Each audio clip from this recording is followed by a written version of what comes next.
Assalamualaikum warahmatullahi wabarakatuh.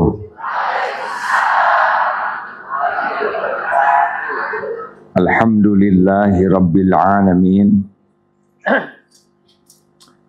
Ya Allah, segala puji hanya milik-Mu, wahai yang maha menatap. Engkaulah pencipta kami, penguasa langit dan bumi. Engkau yang mengislamkan kami, Engkau yang mengumpulkan kami.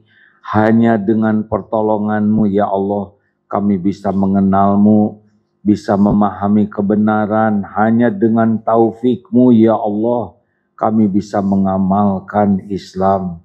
Allahumma salli ala Sayyidina Muhammad wa ala alihi wa ashabihi ajma'in. Allahumma inna nas'aluka ilman nafi'an wa rizqan tayyiban wa amalan mutaqabbalan. Allahumma aftah lana hikmataka wansur alaina rahmataka ya dzal jalali wal ikram.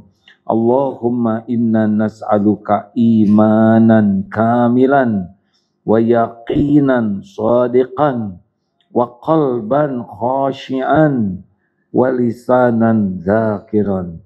Taqabbal minna ya karim. Ya Allah, jadikan pertemuan ini benar-benar menambah kesempurnaan iman kami. Kami mohon kepadamu keyakinan yang benar, yang lurus, yang bersih. Karuniakan kepada kami hati yang selalu khusyuk kepadamu, lisan yang selalu basah menyebut namamu, amal yang Engkau terima ya Allah. Innaka antas samiul alim. Sesungguhnya Engkau maha mendengar lagi maha mengetahui. Amin.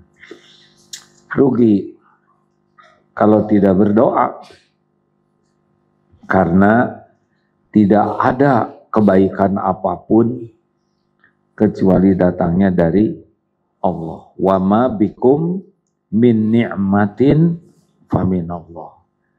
An-Nahl 53. Jadi rugi kalau tidak berdoa. Tanpa pertolongan Allah tidak bisa mengatakan kebenaran. Tanpa pertolongan Allah tidak bisa mengamalkan kebenaran. Jadi doa itu ad-du'a'u huwal ibadah. Doa itu ibadah. Orang yang sedikit doanya, sedikit ibadahnya. Salat itu doa. Afdalul doa, alhamdulillah. Doa yang paling afdal, alhamdulillah. Makanya orang yang hidupnya kurang bahagia, pasti kurang doa. Kenapa? Karena orang yang kurang doa sibuk berharap kepada selain Allah. Sedangkan berharap kepada selain Allah adalah salah satu sumber penderitaan. Karena yang diharapkan boro-boro menolong kita, menolong dirinya sendiri juga tidak bisa. Kenapa yang jarang berdoa banyak galau? Karena berharapnya dari selain Allah.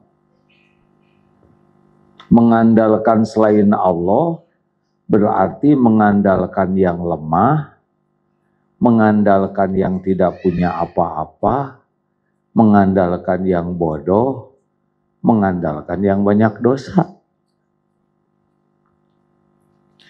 Kenapa jadi melongo begitu? Selama ini orang yang kurang doa tidak tenang hatinya.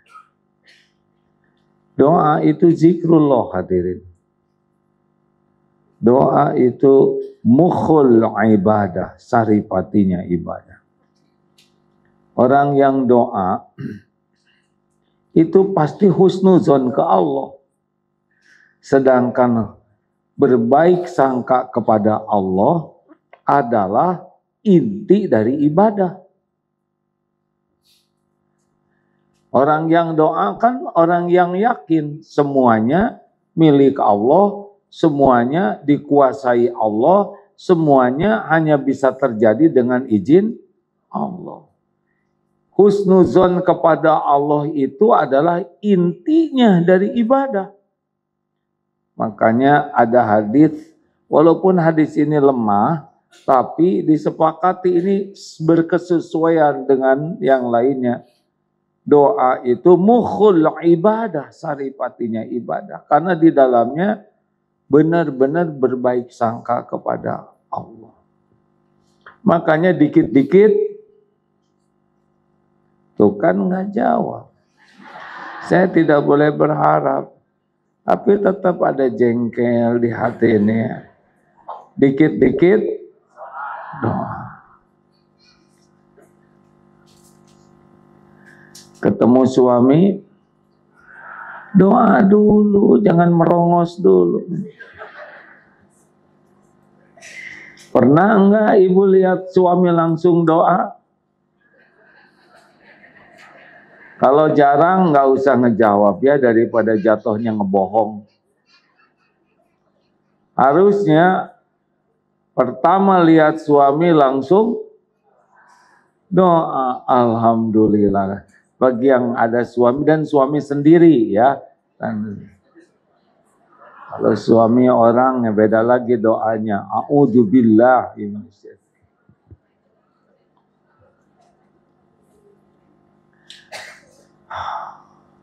Lihat anak, doa. Lebih hebat doa daripada nasihat. Nasihat udah belum tentu ikhlas, nasihat belum tentu kita pun mengamalkan nasihat kita. Yang ketiga, nasihat bisa jadi nafsu. Sepertinya nasihat, aslinya sih nafsu aja, lagi ngambek. Doa betul-betul mengandalkan Allah. Surat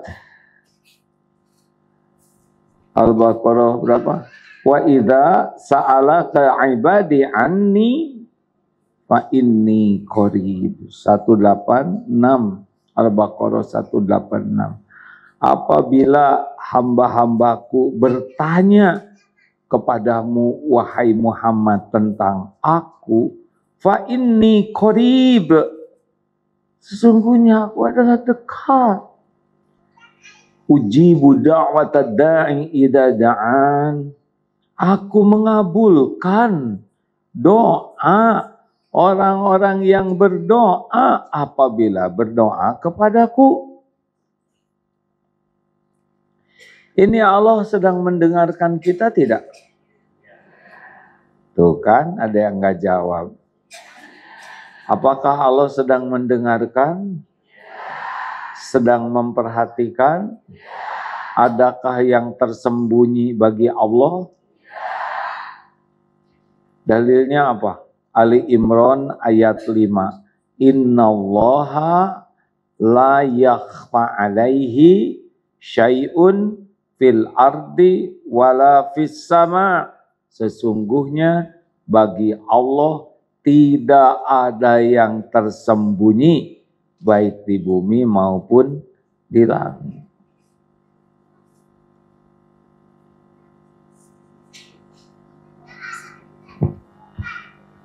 Untuk apa? Hampir aja saya mengatakan lain kali dari tadi ya. Istighfar ya Nak ya. Karena udah bikin saya jengkel. Tapi tidak boleh marah. Jadi kombinasi antara ilmu dengan kenyataan, antara ceramah dengan praktek itu ada bedanya.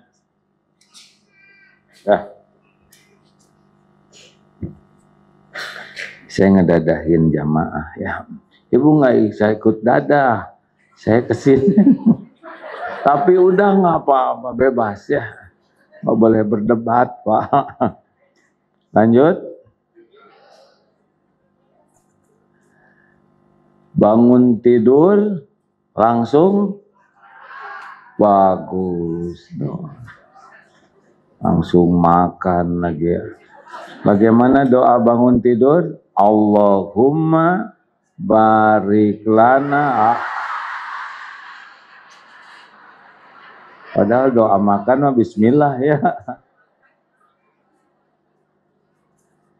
Masuk toilet langsung kunci dulu ya. Doa, bagaimana doa ke toilet? Ada yang belum hafal. Allahumma inni a'udzubika minal khubuthi wal khaba'ith. Berlindung, saya berlindung kepadamu ya Allah dari jin, setan, betina dan lelaki. Kamar mandi itu asli ada jinnya di sana. Yang tidak baca doa ini besar kemungkinan dimainin. Kenapa ada yang betah di WC? Ini diantaranya. Neplok saja jinnya di sana.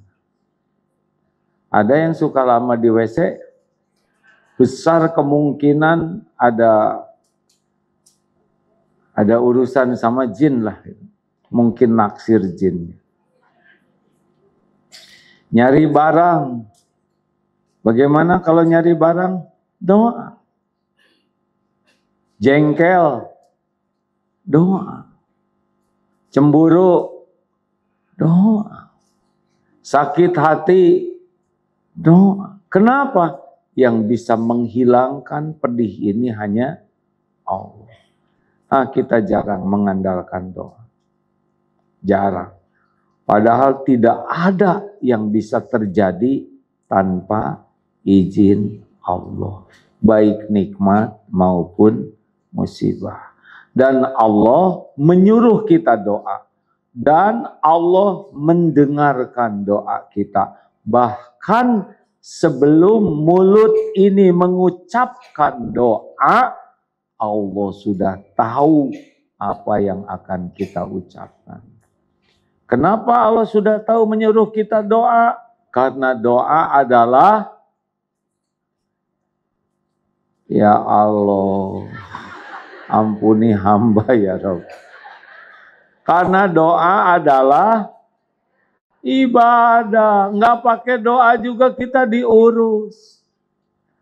Tapi doa itu membuat kita jadi patuh, tunduk ke Allah, bergantung, berharap. Itu yang membuat kita jadi bahagia ketika kita melakukan ibadah. Kita diciptakan untuk apa? Wa ma khalaqtul jinna wal insa illa liya'budun. Kita diciptakan untuk ibadah. Yang lain-lain Allah yang ngurus. Ibu bisa membulak-balik hati suami. Tahu tidak hatinya seperti apa? Tahu cara ngebulak-baliknya? Makanya udah nggak tahu. Siapa yang menciptakan suami ibu? Siapa yang menghidupkan suami ibu? Yang membulak-balik hatinya siapa? Kalau Allah menakdirkan suami sayang ke ibu, bisa membantah tidak suami? Kalau Allah membalikan hati tadi apa, suami atau istri?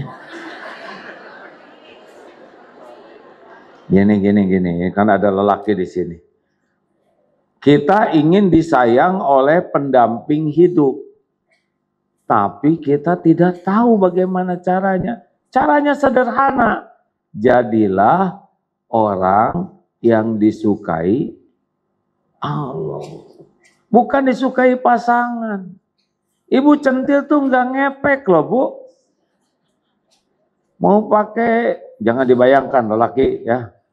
Mau pakai pakaian yang ngetet, yang apa, nggak ngepek. Yang ngepek itu adalah Allah yang ngebulak-balik hati. Jelas? Kalau gitu saya cuek. Nah Allah sebel sama ibu-ibu cuek ya kan? Bukan cuek. Ibu lakukan yang terbaik dengan niat supaya Allah yang maha melihat suka ke ibu dengan cara yang Allah sukai. Selesai. Coba tebak. Allah sukanya ibu cemberut atau senyum ke suami? Nah. Perkataannya lemah lembut atau ganas? Kok ganas sih? Sirsak maksudnya. Mana yang Allah sukai? Marah-marah atau berkata dengan sopan?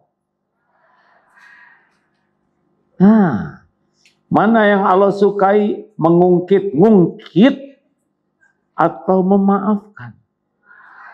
Ayo, udah tahu. Jadi kalau ibu marah-marah Allah suka tidak?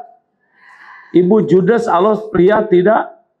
Ibu kata-katanya kurang baik Allah dengar tidak? Ibu ngungkit-ngungkit aja terus yang lalu-lalu Allah tahu tidak? Suka tidak? Nah, itu masalahnya. Jelas, Bu? Sekarang saya ke lelaki ya. Pak yang baik ya sama istri. Dah selesai ya. Kalau buat lelaki mah sederhana, khiyarukum linisaihim. Sebaik-baik lelaki yang paling baik ke istrinya. Kalau lelaki baik di kantor, baik, boleh, tapi belum asli. Karena takut dipecat. Kalau lelaki baik di masjid, nah, kalau nggak baik takut disebut nggak soleh. Kalau lelaki baik kepada istrinya, ke anak-anaknya, ke orang tuanya, ke khodimat atau yang bantu di rumah, terutama ke istrinya, insya Allah baik di mana-mana. Karena standarnya di rumah. Aduh, nggak usah begitu, Pak. Udah nasib Bapak ya. Itu kan kalau istrinya soleh, enggak. Jadi orang baik saja, Pak.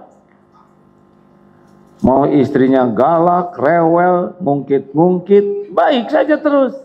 Tahu kenapa? Karena Allah suka sama orang baik. Selesai. Tapi saya udah baik, kok istri saya enggak nurut aja, enggak sesuai dengan nasihat saya, istighfar, Pak. Siapa tahu nasihatnya Bapak juga belum mempraktekkan. Dengar ini Pak, kalau Bapak ditakdirkan jadi penceramah, ustadz, guru, mungkin yang lain murid dengar, anak belum tentu dengar loh Pak. Ibu-ibu mau waduh nyatet, istri boro-boro nyatet ya. Dinasehatin juga, gitu. Beda. Apa yang harus dilakukan Pak? Tobat. Doa minta ampun, ya Allah ampun. Karena nggak bisa maksa orang dengerin kita. Allah yang ngebulak-balik hati.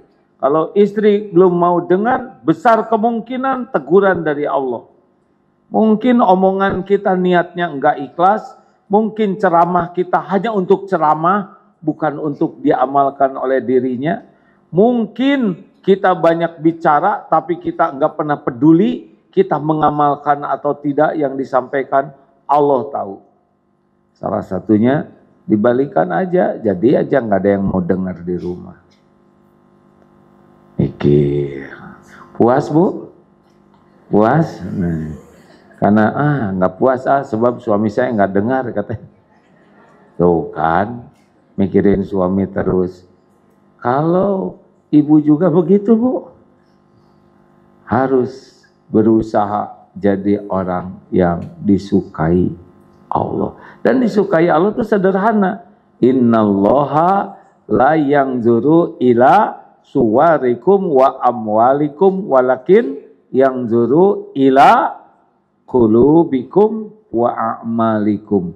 Sesungguhnya Allah tidak lihat rupa dan hartamu, tapi lihat hati dan amalmu. Nah, itu ajalah fokus ya.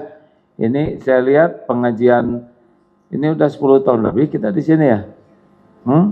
10 tahun yang lalu jamaahnya beda dengan sekarang ya.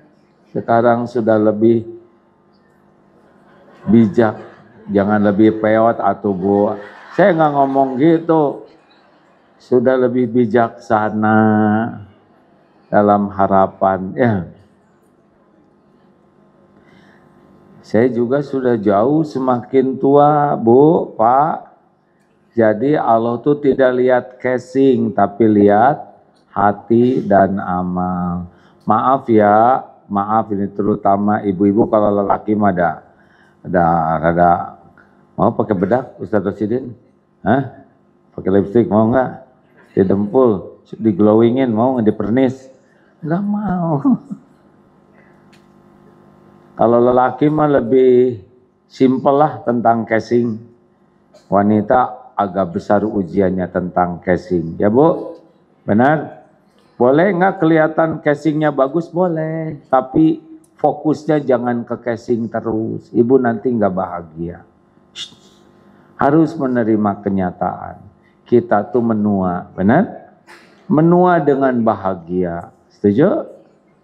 Caranya bukan nggak ngurus casing, tapi lebih fokus ke hati dan amal. Baru ibu bahagia. Dan casing oleh Allah dibuat begini. Makin lama makin menua, keriput, pori-pori, ya begitu. Rambut mulai rontok, uban mulai tumbuh, betul tidak? Ibu berusaha narik ke sini di balik jilbab pakai jepitan jemuran misalkan. Tapi kalau udah dibuka, temel, udahlah. Enjoy jadi tua tuh, benar? Halo? Dan dipaksa-paksa juga orang udah tahu kita udah tua. Dilincah-lincah, pakai misalkan maksain diri, pakai blue jean ketat. Dan udah ketahuan bukan remaja, benar? Malah darah, nggak ngalir. Udahlah jangan nyiksa diri. Bu, ayo sibuk kemana? Hati dan amal. Hati yang bagaimana? Yang kuncinya itu yang tidak berharap dari selain Allah. Itu kuncinya. Ketika berharap, mulai gak enak hati itu. Kok gak enak ya? Oleh Allah dibikin tidak enak.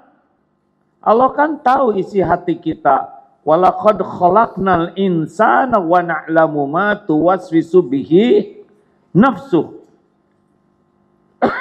Sungguh kami menciptakan manusia dan kami mengetahui apa yang dibisikkan di dalam hati.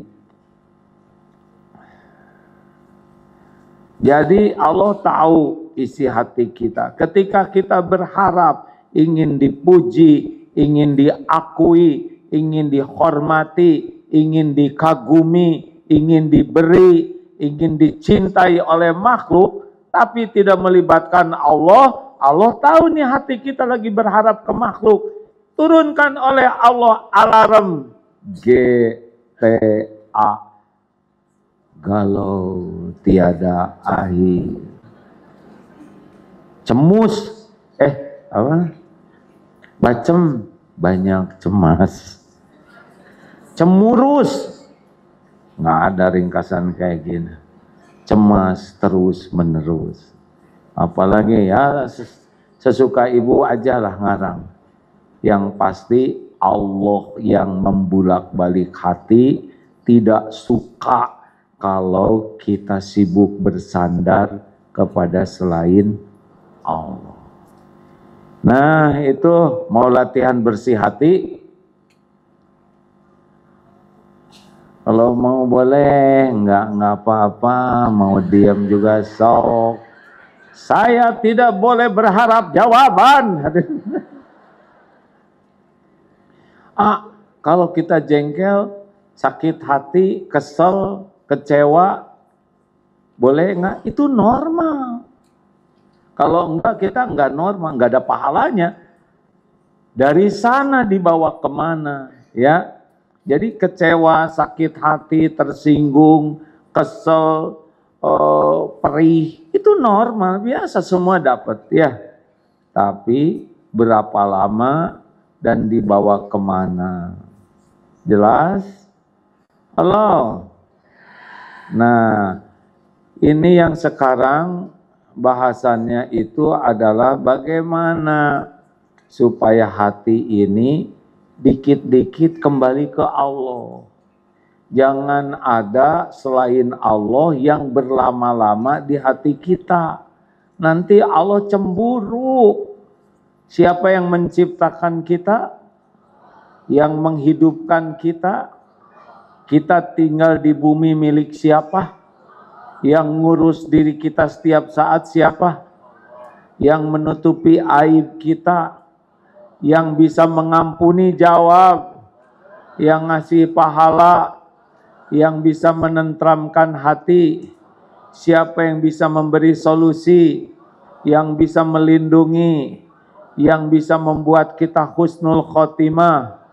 Yang membuat kita selamat di alam barzah? Yang membuat kita lolos di yaumal hisab? Yang membuat kita bisa di surga?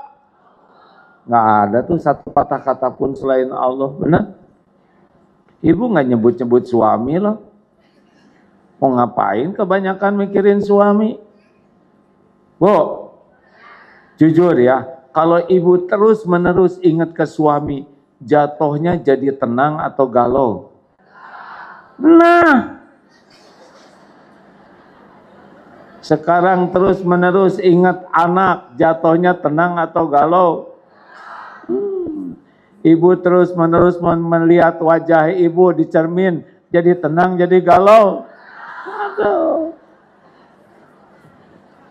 Ingat ijazah terus-menerus, jadi tenang atau galau?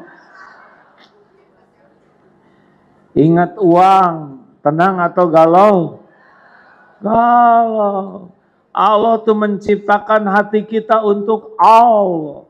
Makanya apapun yang mendominasi hati, Allah tahu akan jadi masalah. Boleh saya cerita dikit? Saya udah cerita belum di sini tentang kuda? Udah ya?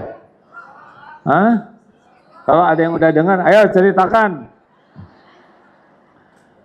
Saya sedang diuji oleh Allah waktu umroh kemarin nih.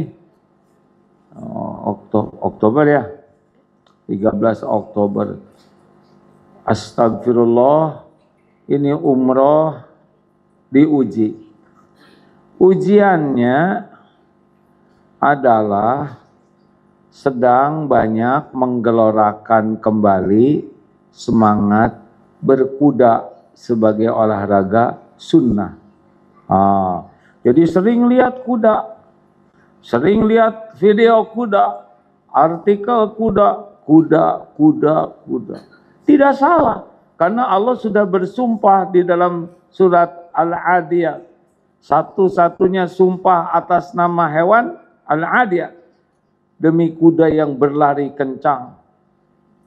Kalau sudah pakai sumpah, itu pasti sesuatu yang penting. Jadi semangat. Tapi jadi masalah senang berkuda kalau sudah mengganggu sholat. Jadwal ngaji misalkan sehari berapa banyak lah ya. Kalau yang biasa Al-Baqarah berarti 2 juz 4 lembar.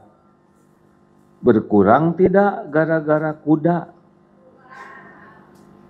Saya yang jawab, kayak yang jawab. Sholat, belajar. Allah Maha Tahu. Ini Allah sedang mendengarkan. Semoga cerita ini tidak berlebihan, tapi betul-betul jadi pengingat betapa yang kita sukai itu tidak boleh mengganggu zikrullah. Niatnya sih olahraga sunnah, dakwah, ya baguslah mungkin. Tapi ketika umroh, ingat terus ke kuda. Terutama ketika ada yang mau jual kuda. Kudanya bagus, Dan khusus untuk Aagim harganya murah. Coba itu apa bukan ujian keimanan? Lagi seneng, pengen ditawarin, bagus, murah. Apa enggak beban batin itu? Jadi kuda. Saya lagi umroh. Nanti coba lihat videonya. Gitulah. Saya pikir ini bakal ngeganggu nih kalau nggak dibeli. Selalu ada alasan. Ini nafsu. Oh, ini tingginya cocok, tidak terlalu. Ada aja alasan. Beli aja tuh sore tuh. Tidak salah yang jual. Yang jual niatnya baik. Masya Allah, akhlaknya juga baik. Belilah malam ini waktu itu ya. Besok pagi dapat berita dari pesantren. Kuda ada kuda. Jatuh, terperosok ke selokan. Keningnya luka, kakinya luka, hidungnya berdarah terus. Astagfirullahaladzim. Ya Allah. Beli satu, jatuh satu. Ya nggak? Astagfirullah, ini pasti tidak kebetulan. Boleh saya teruskan cerita ini? Saya berusaha cerita ini sehati-hati mungkin ya, supaya hikmahnya bisa diperoleh, jangan sampai kehilangan intinya. Saya merasa, aduh ini sholat kurang bagus nih. Selalu masuk itu kuda ke dalam sholat, astagfirullah. Badan menghadap Allah yang diingat kuda tidak sopan. Ini dulu malah ayam, ya. Dulu lagi usaha ayam, Allah ayam aja, astagfirullah. Bangkrut itu langsung. Astagfirullah, astagfirullah, astagfirullah. Berangkatlah dari Madinah menuju Mekah, ihram nih. Dah bertekad, gak boleh ingat kuda. Ujian, lagi di kereta api cepat. Ada lagi yang, ini kuda abu-abu. Mirip dengan kuda Rasul. Spesial untuk Pak Kiai. Aduh, saya lagi ihram, coba bisa video call. Aduh, udah nggak enak nih hati orang lain talbiyah. Ini kuda, ini sendiri berjuang. Tidak, astagfirullah. Saya bilang, memang berapa harganya? Murah. Ada satu yang bikin pening tuh. Sebetulnya sudah ada yang minat. Kalau aduh, dan lebih mahal. Leng, ini tidak cocok dengan ceramah. Ya nggak? Astagfirullah. Enggak, saya lagi ibadah. Besok lagi aja. Tapi kalau ada video yang coba saya lihat. Allah tahu. Saya dengar jamaah labbaik Allahumma labbaik. Saya lihat kuda. Astagfirullah. Astagfirullah. Dulu udah pernah kejadian kayak gini, saya diuji. Akhirnya saya WA aja ke santri yang bagian. Saya nggak mau beli sekarang. Lagi ihram. Tidak dilarang, tapi asal tidak adab. Ini penting, ibadah. Nanti bayar aja. Nanti kalau beli, akan diberi nama Sakab. Salah satu nama kuda Rasul, Pak. Ini penting, Pak. Saya cerita ini, Masya Allah, bagi saya penting ya. Mudah-mudahan hikmahnya. Ditulis di sana, kalau besok jadi dibeli, namanya Sakab. Kudanya Rasulullah, namanya salah satunya Sakab. Udah ini saya nggak mau lagi ngobrolin kuda. Paginya tawaf, sa'i, selalu itu tidak ya. Selesai tawaf, sa'i, masuk ke hotel. Gimana? Udah dibayar belum? Aduh, astagfirullah. Yang terjadi, dapat berita lagi. Kan maaf ya, di pesantren itu ada 21 kuda. Udah banyak sebetulnya ya. Karena santri kan berlatihnya juga banyak. Jadi diperlukan banyak alasan. Nah, hadirin sekalian. Nah, kemarin jatuh sehari itu, Pak. Nah, ini beli lagi. Lalu berita, laporan. Tadi malam salah satu kuda sakit. Kolik, jadi gebung. Malam-malam sudah datang dokter hewan dari kavaleri. Sudah diobatin. tapi tidak tertolong. Kudanya mati. Kudanya yang mana ini? Kudanya bernama Sakab. Masya Allah. Aduh. Kenapa harus si Sakab yang mati? Aduh ya Allah. Memang di Bandung sudah ada namanya Sakab. Ini buat di Jakarta disimpannya. Ya Allah. Beli satu, masuk satu ini ke dalam solokan. Luka sampai sekarang nggak bisa ditunggang karena luka. Beli lagi, mati. Allah tahu pikiran. Allah tahu berapa banyak Al-Quran yang berkurang gara-gara kuda. Zikir yang berkurang jadi zikir kuda. Allah tahu berapa banyak waktu belajar berkurang gara-gara ini. Tidak ada yang Allah tidak tahu. Berapa banyak saya ngobrol masalah kuda. Astagfirullah. Itu hari Jumat waktu itu tobat. Ampun ya Allah, ampun. Tidak ada yang kebetulan. Kenapa harus si Sakab yang mati? Ya enggak? Masih muda lagi kudanya 8 tahun.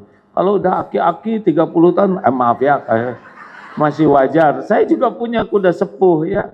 Maksudnya dititipi oleh Allah kuda sepuh. Tapi ini kuda masih muda, masih bagus-bagusnya. Mati itu ngedadak. Tidak ada yang kebetulan. Nah, makanya Bu, jangan terlalu banyak ingat suami.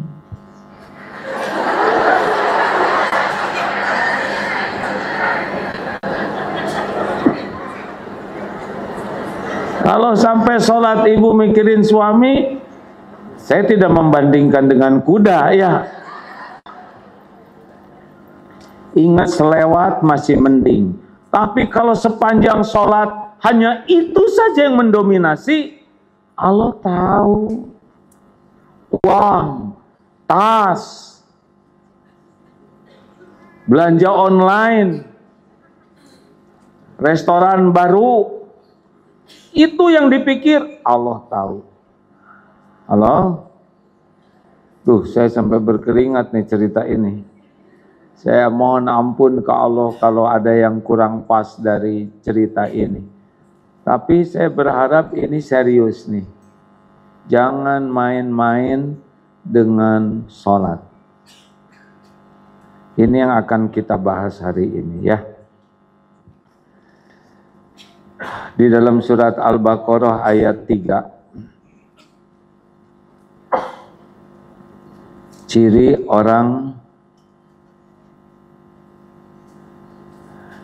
orang yang bertakwa, alladzina yu'minuna bil ghaib, beriman kepada yang gaib, Allah, malaikat, rasul-rasul, kitab, ruh, itu gaib semua. Takdir, kiamat, alam barzah, ada jin, ada setan itu gaib.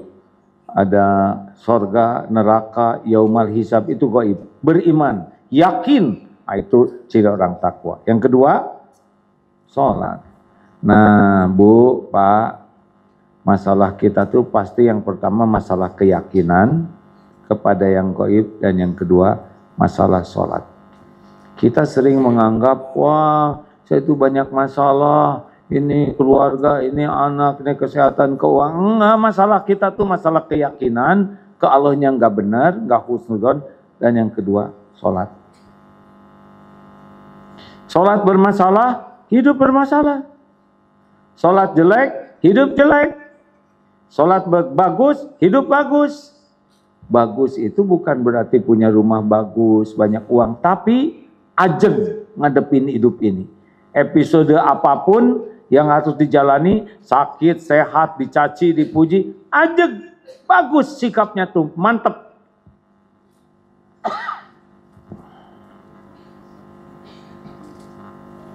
Sholat. Apa sih manfaat sholat? Satu apa? Pembeda. Sholat itu pembeda antara orang beriman dan tidak beriman, antara Islam dan kafir. Jadi yang pertama adalah sholat itu pembeda ya. Jadi kalau kita sengaja tidak sholat karena tidak suka atas perintah Allah sholat dan mengingkari perintah sholat, tidak Islam. Ada yang tidak sholat, tapi dia tahu sholat itu wajib, hanya malas, itu beda lagi. Jadi pembeda antara Islam dengan Islam, non-Islam adalah sholat. Yang kedua, mengapa sholat itu penting? Karena sholat itu adalah sumber ketenangan. Wa aqimis sholah lidzikri, dan dirikanlah sholat untuk mengingatku.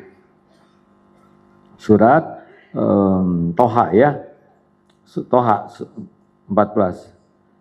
Panjangnya begini, innani anallah, sesungguhnya aku ana adalah Allah, la ilaha illa ana, dan tiada ilah Tuhan yang berhak disembah selain aku, fa'buduni, maka ibadalah kepadaku, sembahlah aku, wa aqimis shalah lidzikri, dan dirikanlah salat untuk mengingatku.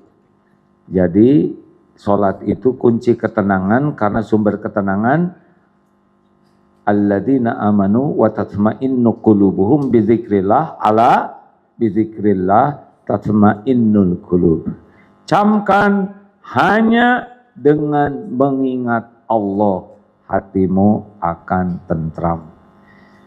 Oh, itu kelihatannya orang tidak sholat bahagia, enggak mungkin. Hati ini Allah yang ngebulak-balik. Dia punya rumah megah, mobil mewah, jamnya juga pakai jam beker yang besar di dadanya. Bu, tapi tidak sholat, apa yang tidak dia miliki? Tidak punya tenang. Ah, enggak, dia tenang? Enggak bisa tenang. Hati itu Allah yang ngebulak-balik. Huwallazi anzalas sakinah, dialah Allah yang menurunkan sakinah. Enggak ada tenang kecuali dari Allah. Harta, gelar, pangkat, jabatan, penampilan, popularitas sama sekali bukan sumber ketenangan. Sumber tenang itu satu, Ar-Ra'd ayat 28, ala bizikrillah tatma'innul qulub. Camkan, hanya dengan zikrullah hatimu akan tentram. Ingat selain Allah boleh? Boleh. Nggak mungkin nggak ingat sama suami, sama istri. Boleh, tapi jangan terdominasi. Ingat rumusnya bagaimana? Orang stres, kebanyakan mikir, kurang zikir. Harusnya ngarang ibu. Banyak zikir, kurang mikir. Mau Pak punya istri kurang mikir? Mikir itu disuruh, afala tatafakkarun. Kenapa kamu enggak mikir? Yang benar, tiap mikir jadi zikir. Ingat suami, ingat Allah, ingat istri, ingat Allah. Nah, jangan ada yang mendominasi sehingga Allahnya kepepet. Kayak tadi, kuda. Astagfirullahaladzim. Di jalan aja tadi ngobrolin kuda. Karena selama ceramah, saya enggak mau cerita kuda. Bari udah cerita. Tapi ingat, bukan tidak boleh mikir, jangan sampai mikir melupakan Allah. Ya, nah sholat itu dari awal sampai akhir adalah zikrullah. Dalam keadaan wudhu, ngadep kiblat, takbir, tahmid, tahlil, tasbih, syahadat, salawat, salam, komplit. Ada Fatihah, ada ayat Quran, ada ruku, ada sujud, ada doa di antara dua sujud, semuanya doa. Makanya orang yang sholatnya bagus, hidupnya bagus. Allah tahu sholat kita. 3, apa pentingnya kita sholat? Wasta'inu bis-sabri was-sholat. Sumber pertolongan Allah. Al-Baqarah 153 ya. Ya ayyuhalladzina amanu ista'inu bis-sabri was-sholah innallaha ma'as sabirin. Ini salah satu di antaranya ya. Hai orang yang beriman, mintalah pertolongan kepada Allah dengan sabar dan sholat. Sesungguhnya Allah bersama orang-orang yang sabar. Dan Rasulullah itu jikalau menghadapi persoalan yang besar, karena Nabi sallallahu alaihi wasallam idza hazabahu amrun sholat. Jika Rasulullah menghadapi persoalan berat, beliau segera menunaikan sholat. Jadi semua pertolongan itu dikuasai oleh Allah. Mungkinkah ada yang bisa terjadi tanpa izin Allah? Jawab. Mungkinkah ada pertolongan tanpa izin Allah? Jawab. Bergabung jin dan manusia mau nolong kita, tapi Allah tidak mengizinkan, terjadi tidak? Hah? Orang janji mau nolong, Allah nggak ngizinin, terjadi tidak? Tidak akan terjadi. Allah lihat ibu sholat, Allah lihat kita sholat, Allah menyaksikan kita wudhu. Bagaimana jadi cemburu? Sholat. Ya Allah ampun, saya cemburu, hati saya galau, karena saya lebih ingat pendamping hidup daripada Engkau. Ya Allah cabut di hati saya penderitaan seperti ini. Tolong titip suami saya ya Allah, dia ciptaanmu. Engkau sudah tahu suami saya kurang ibadahnya, kurang ilmunya, kurang amalnya, kurang iman. Kalau dikumpulin mah saya nggak enak ngomongnya, kurang ajar ya Allah. Jangan gitulah. Makanya dititipkan ke ibu itu karena ibu sejenis.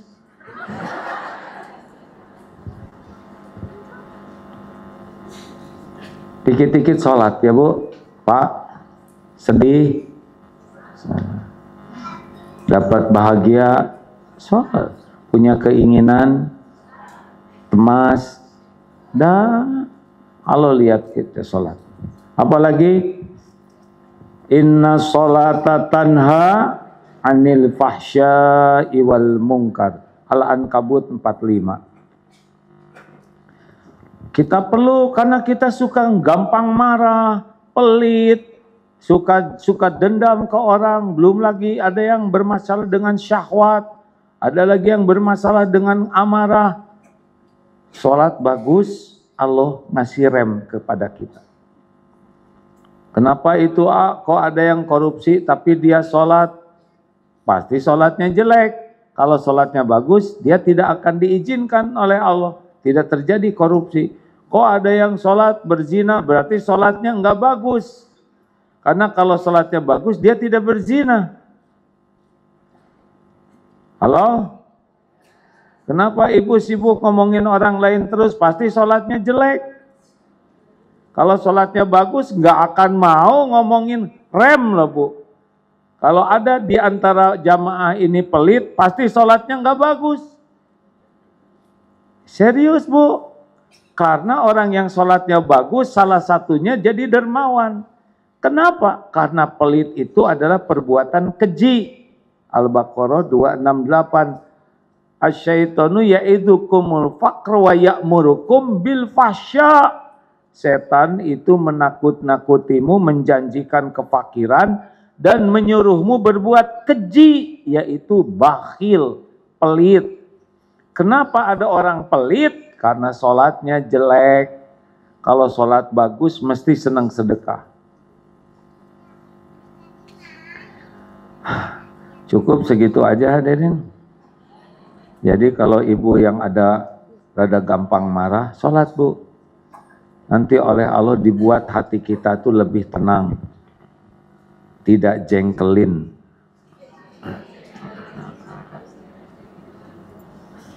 Udah habis waktunya. Alhamdulillah. Senang betul nih. Apalagi yang ke-5, kenapa kita sangat memerlukan sholat? Rasulullah bersabda, sallallahu alaihi wasallam bersabda, bayangkan jika di depan rumah salah seorang di antara kalian ada sungai, lalu dia mandi 5 kali sehari, apakah ada kotoran yang tersisa? Lalu mereka menjawab, tidak. Rasulullah bersabda, begitulah perumpamaan sholat 5 waktu, Allah menghapus dosa-dosa karenanya. Hadis riwayat Bukhari Muslim. Dosa-dosa kecil. Ini tenang gini, punya dosa enggak sih? Sedikit atau banyak? Makin sedikit, makin banyak. Jujur, jangan langsung soleh, yang asli dulu. Dosa kita sedikit atau banyak? Banyak atau banyak sekali? Makin hari makin sedikit, makin banyak. Tiap ketemu orang nambah dosa tidak? Jawab. Tiap buka HP nambah dosa tidak? Tiap ngobrol sama suami nambah dosa tidak?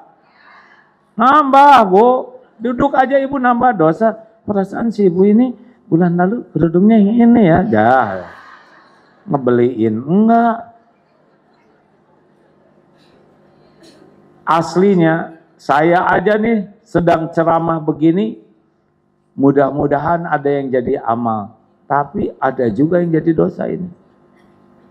Ada ujubnya, ada sombongnya, ada sum'ahnya, memperdengarkan kebaikan, ada berlebihannya, ada ditambah-tambah. Ini selama ceramah nih, belum tentu semuanya lolos jadi amal soleh. Makanya bagus sekali kalau 3-4 barisan depan ini khusus masa keemasan ya. Yang 80 tahun, 70 tahun paling depan. Ini lebih menyelamatkan penceramah.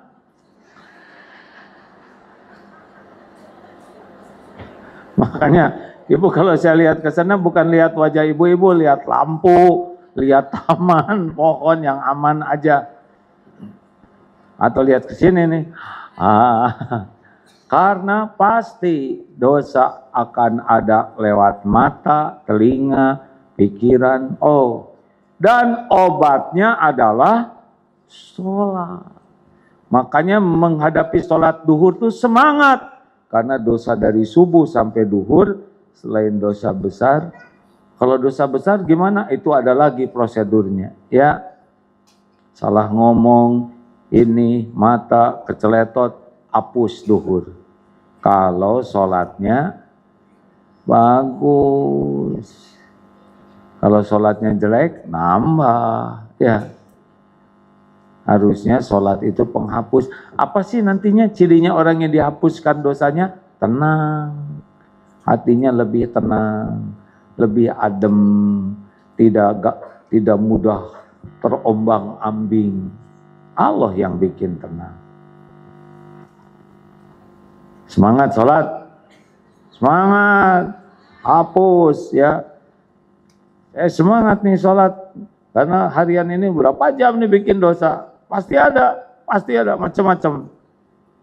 Dan yang ke-6, as-sholatun nur, sholat itu adalah cahaya. Makanya orang yang sholatnya bagus, kayak di tempat yang jelas, yang hak kelihatan, mudah menapaki, yang batil kelihatan, mudah menjauhi. Kan orang takwa itu sudah tahu cirinya. Orang takwa itu cirinya menurut Umar bin Khattab radhiyallahu anhu seperti orang yang berjalan di sekitar onak dan duri. Hati-hati. Nah, karena kelihatan duri bisa menghindari.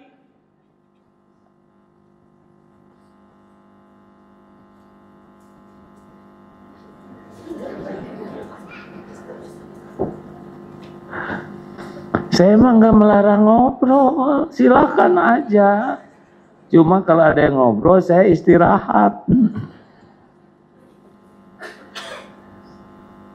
Ada pelatihan di pesantren, nangis si bapak-bapak. Kenapa? Karena matanya ditutup, terus disuruh jalan, nggak bisa kemana-mana, selalu cemas. Dan ketika dibuka, bersyukur punya mata. Mata bisa melihat karena ada cahaya. Nah, orang yang sholat bagus mah Bu, bisa membedakan tuh mudah.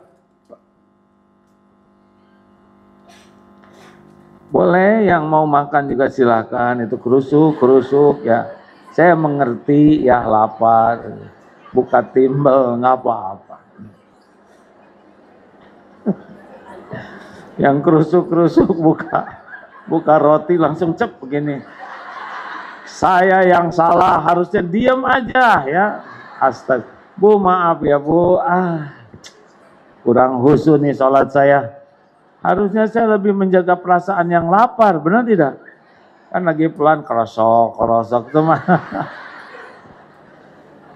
Ya, itu namanya juga ya lapar.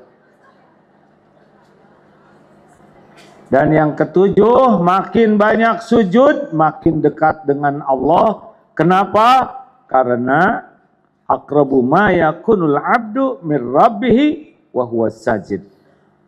Saat paling dekat seorang hamba dengan Allah adalah ketika dia sujud. Fa'aksirud du'a, maka perbanyaklah doa. Hadis riwayat Muslim. Jadi kalau ingin tahu ini orang kedudukannya di sisi Allah apa sih? Lihat aja, kalau Allah dekat sama dia, ciri-cirinya dia senang sujud. Kalau Allah ingat terus kepada seorang hamba, ciri-cirinya zikir terus. Kalau Allah sedang berbicara dengan caranya kepada seorang hamba, biasanya senang baca Quran. Udah tahu ciri orang yang sholatnya bagus? Satu, selalu semangat untuk sholat. Orang yang sholatnya wawailul lil musallin, berat, males. Subuh sekarang jam 4, nggak kira-kira. Dia sukanya 7:30 subuhnya. Duha, itu tuh hadirin.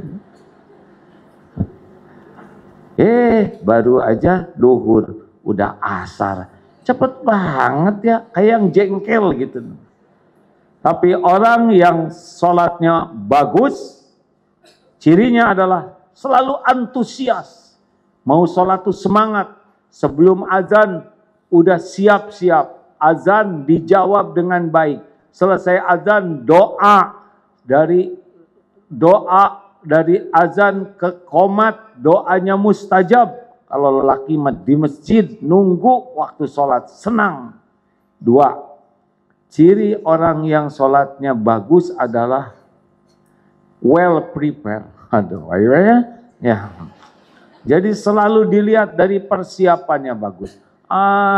Orang mau ketemu gubernur aja persiapannya luar biasa, ya kan? Padahal kalau ketangkap gimana gubernurnya? Ada kan yang kemarin ketangkap KPK, nah orang-orang yang mau ketemu sebelumnya mah persiapan sekali. Belum lagi mau ketemu presiden, wow persiapan.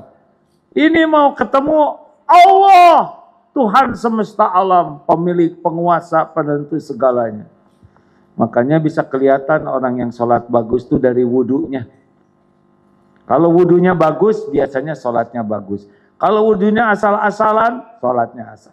Ya, yang wudunya jelek ini.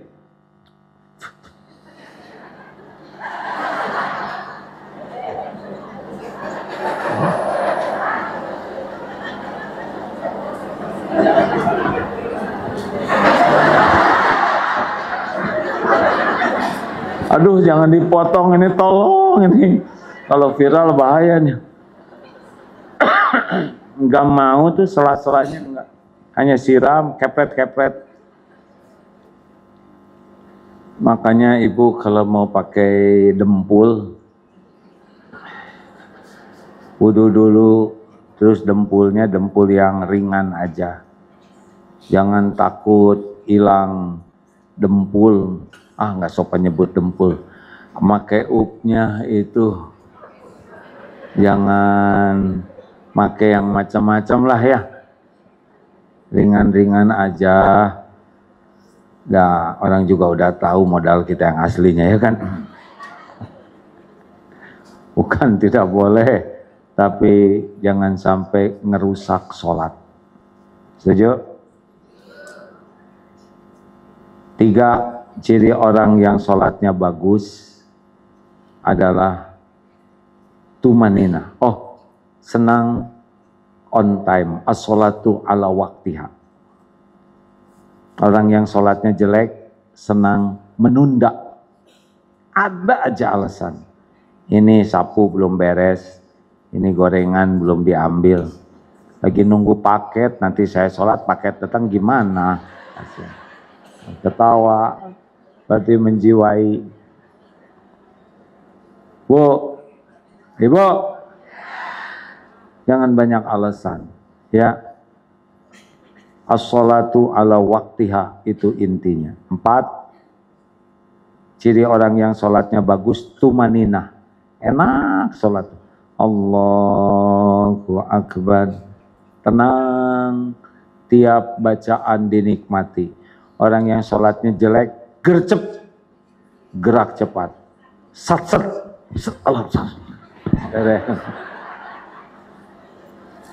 Astagfirullah. Maaf ya.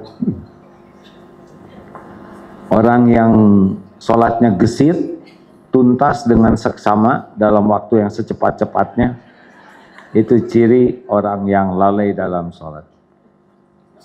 Cirinya nanti bisa lihat ya, rukunya begini: subhanallah, subhanallah, subhanallah, subhanallah, subhanallah, subhanallah, Allah berfikir, Allah akbar, subhanallah, subhanallah, subhanallah, Allah kata hitam barakat.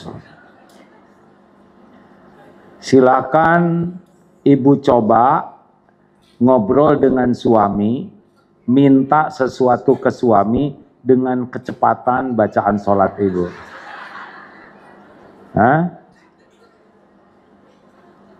Bagaimana?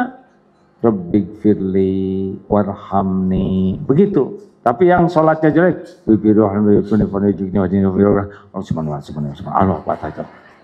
sok minta ke suami dengan kecepatan itu. Pas saya minta duit buat beli make up, belanja, nanti disiram oleh suami. Sadar. Terakhir, yang sholatnya bagus itu banyak ingat Allah. Tiap bacaan membuat ingat Allah. Yang sholatnya celaka, sedikit ingat Allah. Segala diingat. Barang hilang.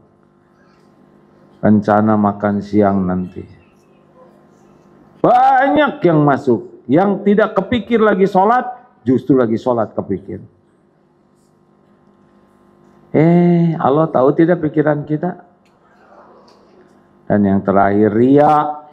Orang yang sholatnya ikhlas, bagus mah, nggak pusing, nggak ada orang senang berduaan dengan Allah. Tapi orang yang sholatnya jelek, semangat sholat kalau ada yang tahu, atau sengaja memberi orang tahu. Bonus, orang yang sholatnya bagus, senang berjamaah, terutama lelaki ya. Tapi orang yang sholatnya kurang bagus, senang sendiri, cepat, dan segera selesai, tidak mau zikir, set.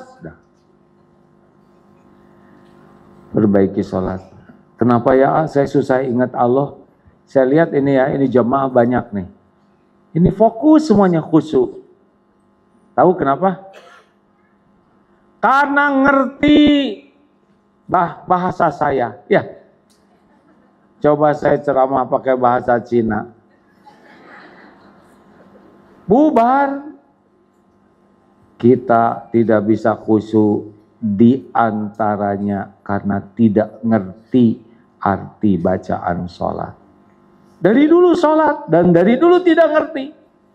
Kenapa ya kok saya enggak ngerti? Kenapa? Tidak mau belajar bacaan sholat. Kenapa enggak belajar ya? Karena tidak semangat untuk memiliki sholat yang khusyuk. Itu penyebabnya. Kalau ibu pengen dunia akhirat selamat, perbaiki sholat, pasti belajar ilmu sholat. Kita tidak belajar karena kita tidak punya target sholat khusyuk. Itu masalahnya. Itulah sumber masalah dalam hidup kita. Sholatnya asal-asalan. Alhamdulillah. Alhamdulillah sudah selesai tugas saya.